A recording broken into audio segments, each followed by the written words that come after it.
All right, a great afternoon to everyone who has joined us on today's edition of the show, Scoreboard Reloaded, right on 32 FM 94.9. You check your time, it is 28 minutes before the hour of 4 on the PM side, and today, the 24th day, the 12th month of the year 2025. Well, definitely, it's time to talk about sporting stories, but what a game, which definitely just got concluded between Burkina Faso and Equatorial Guinea. Well, in this encounter, you tell that Equatorial Guinea were reduced to 10 men in the 58th minute after a serious foul by Ndong on that's Bertrand Traoré. But you tell that for Burkina Faso, they fell behind also in this encounter where Anyaho scored a goal in the 85th minute. But of course, the heroics of Bayer Leverkusen defender Edmond Tapsoba will of course ensure that Burkina Faso they finished the game with a maximum of 3 points in this encounter, 2-1. And of course, you tell that what a way to open their campaign at the 35th edition of the African Cup of Nations. Well, that's the first of 4 games set to go down today on the African scene. Well, of course, by 4 p.m., just in about 27 minutes, we would have Algeria against Sudan. By 6:30, we would have Ivory Coast against Mozambique, and by 9 p.m., Cameroon will be up against Gabon. Well, a jubilant scene here at the stadium as Burkina Faso, of course, finished the game with a maximum of 3 points in this encounter. Well, dejection for Equatorial Guinea. But of course, they were unable to hold their grit together to see out the game with a maximum 3 points or even 1 point. And well, of course, one thing they can take away is, well, of course, a better performance in their upcoming games. Well, we're still talking about the Super Eagles of Nigeria, where of course they got their first victory at the 35th edition of the African Cup of Nations. Also yesterday, defeated their counterparts, that's Tanzania, by 2-1. You tell that Shemlogo Ajayi and Ademola Lookman, that was 2024 African Player of the Year.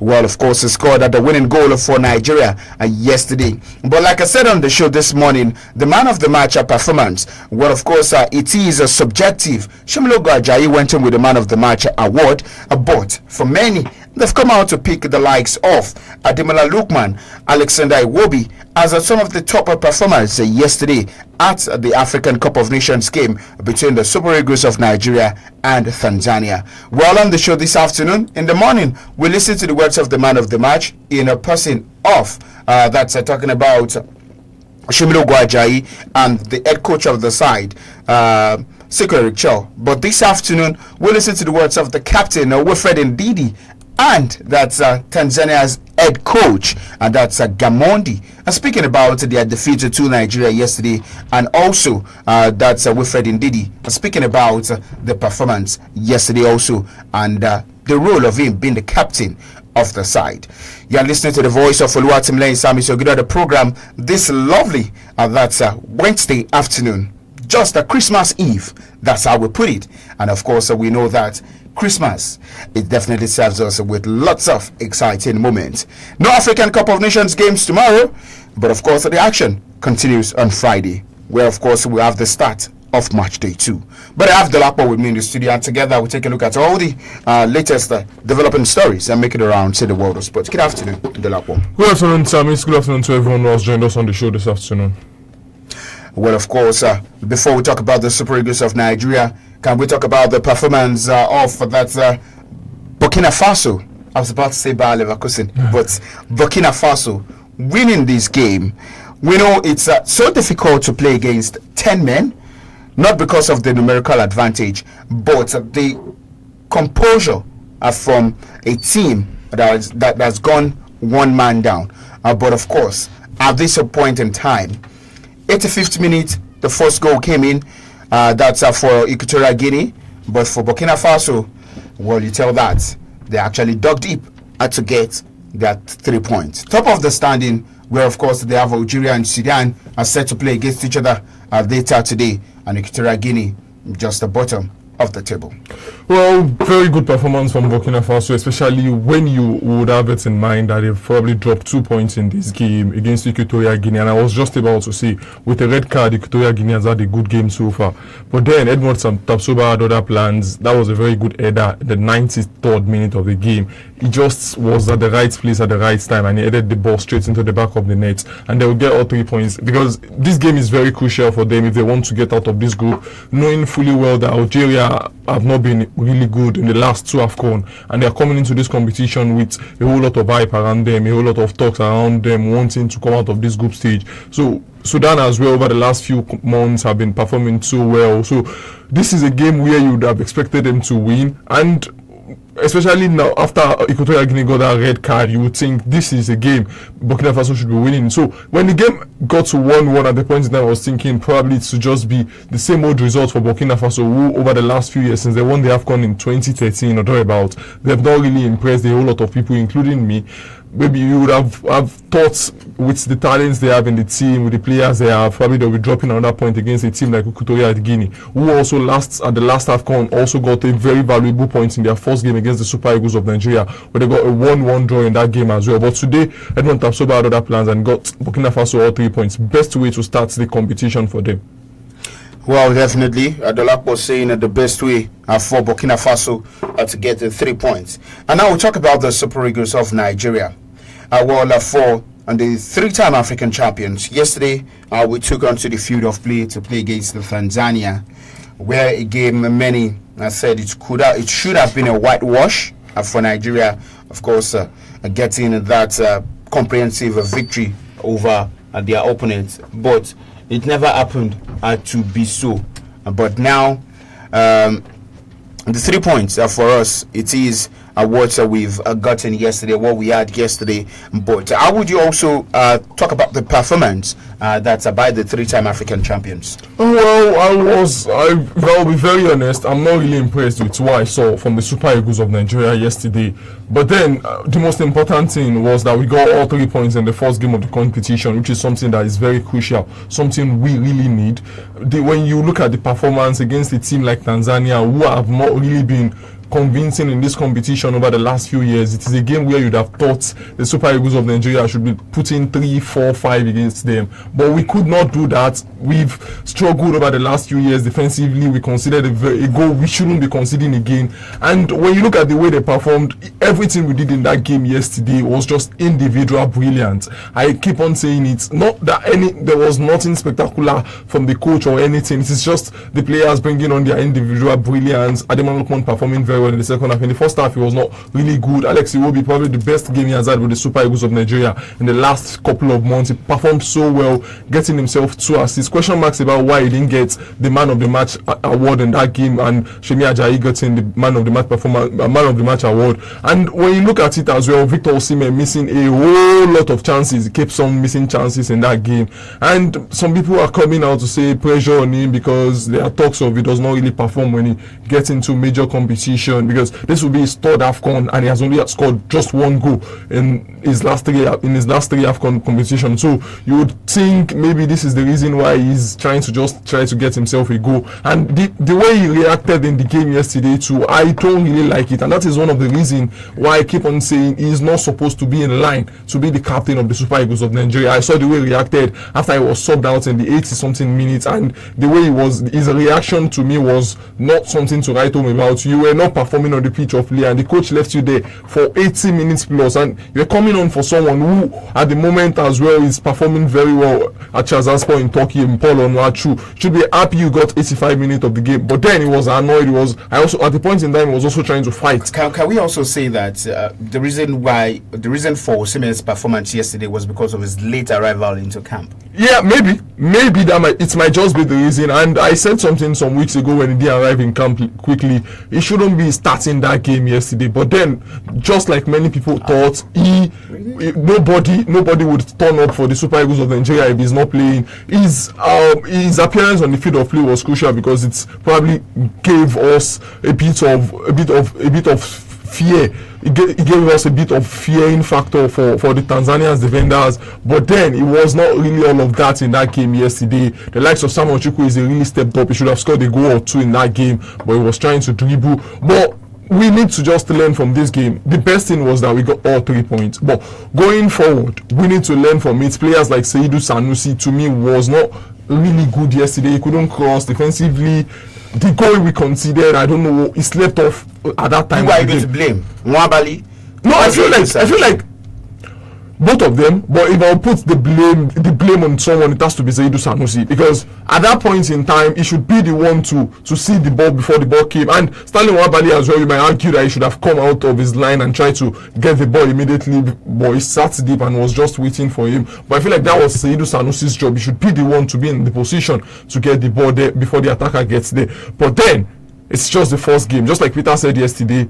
In competitions like this, you improve game by game. So we take the positives and also try to get ourselves away from the negative things that happen in the game. I was telling someone yesterday that if not that we got the goal almost immediately after Tanzania scored, even Ademokan scored immediately after Tanzania scored, the game would have ended 1-1, because we didn't look like a team that can score.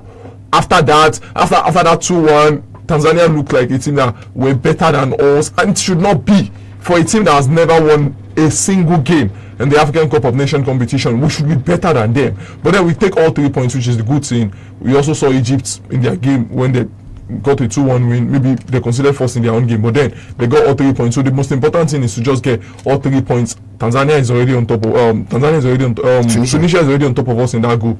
We need to go into the next game and perform better than our next game is against Tunisia. Which is why I saw Tunisia play yesterday. I'm scared of the Super Eagles of Nigeria. Well, let's take a listen to the words of the captain of the side. That's Wilfred Ndidi. Well, speaking about the performance of the boys yesterday. The team is in tune. Everyone is on the same page. We know what we want to do. We know our aim. We know our targets. So there's no pressure at all. Yes, there's still much space for improvements, which is still which is normal. So we just go back and see the game where we would have done things better. So it's just to improve, because as the tournament goes on, it's just improvement and staying in the game and winning games. Of course, being the captain is just the captain. There's always leaders behind you, the senior boys, with the support of the senior boys, the manager, the staff. So this is amazing. Being in this group is really amazing. With these boys supporting the team, not just me being the captain. The team comes first. So I'm really proud of the team. I'm really happy. Yeah. All right, today listen to the words of Wilfred Ndidi. Well, they have their target, they have their goal. The boys know all about it, and also for himself, he says the team comes first. Let's also take a listen to the words of Tanzania's coach, Gamondi, speaking on their loss to the Super Eagles of Nigeria. The next 2 games against Tunisia and Uganda. Mindset is always the same. To play a collective football, try to attack, try to hold the ball, defending very well, and always when you prepare a game and 30% is about the opponent, we need to analyze well Uganda, and we need to try to know which is the stronger point, the weakest point, and how we can use our capacity and how we can improve our limitation as well. This is about football, but with the player I have, with the commitment they show, the tactical discipline and the will to play good football, I'm positive, I'm optimist, and I hope we can write history with these guys. Talking about optimism, this is an AFCON that Tanzania in the group looks like underdogs, but today they actually did come to the party a bit before Nigeria took over. How would you describe your team in one word? It's a teamwork. All right, today listen to the words of Gamondi. Yes, indeed, they came to the party yesterday and they performed well against the Super Eagles of Nigeria, and not about being a side that can be a pushover. They really did well against the Super Eagles of Nigeria. But from what you saw from Tanzania yesterday, going into their next game against Uganda, do you see them as a side capable of getting a victory in the remaining games of the African Cup of Nations? Well, maybe if their defensive work can continue with the way they defended yesterday. To me, they defended really well yesterday, the midfielders and the defenders, but attackingly they were not really good. Because one of the reasons why the Super Eagles were lucky yesterday was because we were not tested very well attackingly.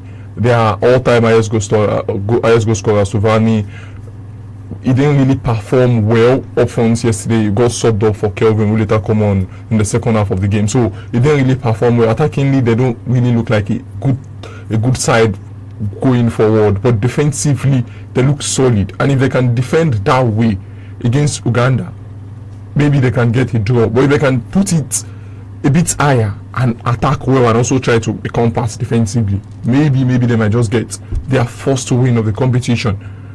I feel like the only game where they have a chance of getting a point or all three in this competition, in this group, is the game against Uganda, because the way Tunisia have been over the last few years since the World Cup qualifier, where they were so good, they didn't lose any of the games they played, and defensively they were good. I was surprised Tunisia conceded a goal against Uganda yesterday, so that shows how good this Tunisian side is. So I don't expect them to get anything against Tunisia. So the only game I expect them to get something from, or they might get something from, if they try to step it up a bit attackingly, is the game against Uganda. So maybe they do have a chance in that game. If they continue this way, maybe they might just get their first win. I don't see them. I will stand with my initial prediction. I don't see them coming out of this group. Well, Dolapo doesn't see Tanzania coming out of Group C. Just even the best losers, you don't see them. I feel like maybe the best they can just get is a point. I feel like the best they can get is a point. Well, let's cross to other stories now. For the game set to go down by 4 p.m., that's 12 minutes from now, Algeria against the Sudan.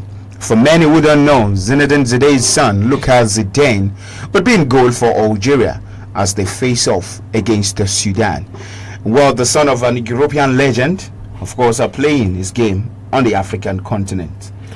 Well, funny for me, because I remember some weeks ago when he changed his allegiance, I was saying he knew very well. It was a bit smart for me, because he probably thought there is no chance for him to get into the France national team or into the Spanish national team with the way things are. So he's playing in the second division in the Spanish league. So he probably thought of the only chance he has is to play for Algeria, and he would also be going into the World Cup. And if he can make a good shift for this side in Algeria in this game in the African Cup of Nations, he might just be their first choice goalkeeper going into the AFCON, and it would be good for him, because for son of someone like Zinedine Zidane as a goalkeeper, maybe can just perform very well for Algeria. There are two things now. The father made a name for himself, not for the son. So it's also left to the son to actually. But you can say this, that he gets this call up because of his father. You can look at it that way. He got the call up, and getting the call up straight and starting their first game at the African Cup of Nations straight because of his father. It was a particular goalkeeper that was in goal for Algeria in every of their 10 games of the World Cup qualifier, where they won everything. It was a goalkeeper that was there. Now he has displaced the goalkeeper, and now he's looking like he's the first choice goalkeeper for Algeria in a major competition, the biggest competition in Africa. So you look at it that way and say the influence of his father is one of those things that has helped him. Now it's now up to him to step up his game and perform, make a good shift for Algeria, so he can be the first choice goalkeeper going into the World Cup. Because it was after Algeria got the confirmation that they will be playing on the 2025 or 2026 World Cup in the USA, Mexico and Canada, that it switched allegiance to play for Algeria. So if he can make a good shift and perform well, he might be their goalkeeper. And if he would be the goalkeeper for them at the World Cup, I would really like to see Algeria qualify to the next round, maybe the round of 16 of the World Cup, and see Algeria play against France. I want to see that. Big wish, and that's by Dolapo. Hoping for Algeria to face off against France at the 2026 FIFA Men's World Cup. Let's see how that goes also. But let's move away from that and quickly discuss about one football game that went on yesterday also in the European scene. It's Arsenal's quarter-final clash against Crystal Palace. The Crystal Palace side that, of course, we've discussed over time about their team squad. Not so many players, and of course not so much trust in the academy boys. But yesterday they gave Arsenal a really hard-fought victory, but it was Emmanuel Lacroix who couldn't forget a night in his life. An own goal and also having his spot kick saved by Kepa Arrizabalaga, a one-time winner. Is it one-time or two-time winner I think of the Carabao Cup? Well, a very good game for the Neutrals. I feel like Arsenal fans won't like what they saw yesterday night. At the point in time, the game was goalless, and it looks like a game that we were not going to get a single goal.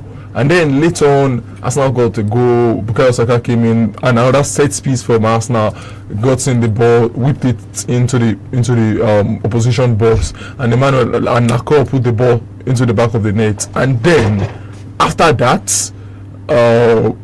stop that, please. After that, Arsenal made a silly error from William Saliba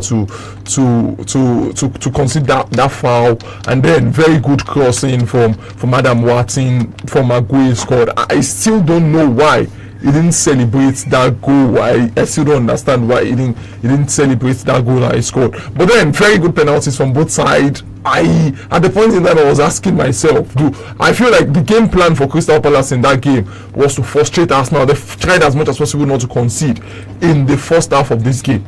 In the first half of that game, then in the second half they came out all out attacking, trying to pull Arsenal back, and the game plan really worked for them. It's worked for them in the second half. Then I felt like these guys might have just trained for penalty, but I had question marks about have Arsenal trained for penalties. But funny enough, the first 15 penalties in that game went straight into the back of the net. Walter Benitez was so good for Crystal Palace in goal yesterday. He made a couple of saves. Arsenal had close to 20 shots, and it was so good in goal for Crystal Palace. And maybe some people would say it was just revenge, because last season when Arsenal put 7 goals past PSV Eindhoven in the UEFA Champions League round of 16, it was the goalkeeper in goal for PSV in that game, considered 7 against Arsenal. Maybe he was just trying to redeem his name for Crystal Palace in that game. But sad one for Crystal Palace, their run in the Carabao Cup has come to an end. But then you have to give them a huge kudos for what this man has been doing at this club. I'm talking about the Australian in charge of the side now. He has been so good for Crystal Palace this season in all competition. They've won the competition already in the playoff of the Conference League, and they've been performing well. And for Arsenal Football Club, maybe they can still dream in the semi-final of the Carabao Cup, top of the Premier League, top of the Champions League, in the FA Cup. Maybe they can still win trophies this season. A question that's for many Arsenal fans: can you all win? And that's some titles this season. In contention for still the 4 trophies to be played for. That's the FA Champions League, the League, the FA Cup, and also the English League Cup. William Saliba, after that game yesterday, made a very big statement. I have question marks about that. It was asked by the Brazilian TV station, asking him about Yuri Timber being the best right back in the world, and he said with a mile, he's the best right back in the world, and I have question marks about that. Okay, I think we'll come back to talk about that. You look at some of the world thriving right backs in the world right now, like Hakimi. Yeah. Well, Jules Koundé. No. Rhys James. Yeah, you know Rhys James, but he has been playing as a midfielder this season. But you still can't take it away from him. But also, we have a press conference going on where Ruben Amorim, the head coach of Manchester United, has come out to say that Bruno Fernandes and Kobbie Mainoo will be out of their encounter against Newcastle. What a big miss Bruno Fernandes would be for them. But in the world of transfer, in just about 6-7 days from now, the winter transfer window would be open, and it looks like Manchester City, they are having another man into their team, Antoine Semenyo, who is also set to leave Bournemouth during the course of the January transfer window. If this deal go through, I honestly don't understand what Pep Guardiola and Manchester City is trying to do. I don't know, because Antoine Semenyo at the moment in his career is having the best time of his career at AFC Bournemouth this season. He has been performing so well for them this season. He is a winger.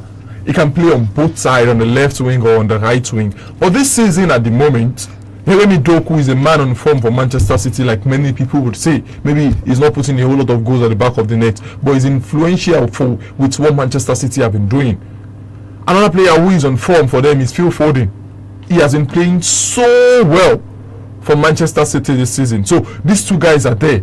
You see Abuma Mamouche, you see Savio, you have Oscar Bob, and you are trying to bring in another winger. To do what? To do what exactly? I don't really understand what he's trying to do. And for Antoine Semenyo as well, if this is your best season and you are performing this well, you should look at what Brian Mbeumo did last season. You should look at what the likes of Matthias Cunha did last season at their team. Why not stay at AFC Bournemouth to the end of the season? Since you see you have a national team where you'll be going to the World Cup, and it is cast in stone, in as much as you are not out injured, that you would play, you'll be called up to the national team. Why go and sit yourself down at Manchester City and be on the bench? Yes, things can change. It's Manchester City, you can get there and start playing, but it's not sure. Why not stay at Bournemouth to the end of the season and stay there? If you want to go to a football club at the moment, it has to be either you go to Liverpool. I don't even want him to go to Manchester United as well, because I have a feeling there is nothing he wants to go and do there as well. Both Manchester United and Chelsea, who were also in talks of trying to sign, who are also talking about signing him, I don't think he needs to go to any of these sites. Maybe at the end of the season, you look at how things are at Manchester City and you say, okay, maybe I can go there. Why not use Ryan Antonori as an example for yourself? Antonori last season was so good at Wolverhampton Wanderers. He was one of their best players. But he has been injured for majority of this season. He has been back from injury for close to 4 or 5 weeks now. And he's been benched by a supposed midfielder. He is not playing. A midfielder is benching him. Not that he's not good, but he's on the bench because of a midfielder. So why not stay at Bournemouth to the end of the season? I feel like if he's making that move, he's not going to be making a good move for his career. All right. But for us, we need to leave the studio, and we'll come your way tomorrow. That's Christmas Day, to discuss about sporting stories. Of course, a wrap off the African Cup of Nations match day 1, the results. And I told you there are 3 games set to go down later before the end of the day. We've done this, and of course, we'll come your way again tomorrow. I am SAMIES, your sports captain, and of course, Dolapo has been my left-hand man on the show this afternoon. I said, do enjoy the rest of the day, and Merry Christmas in advance.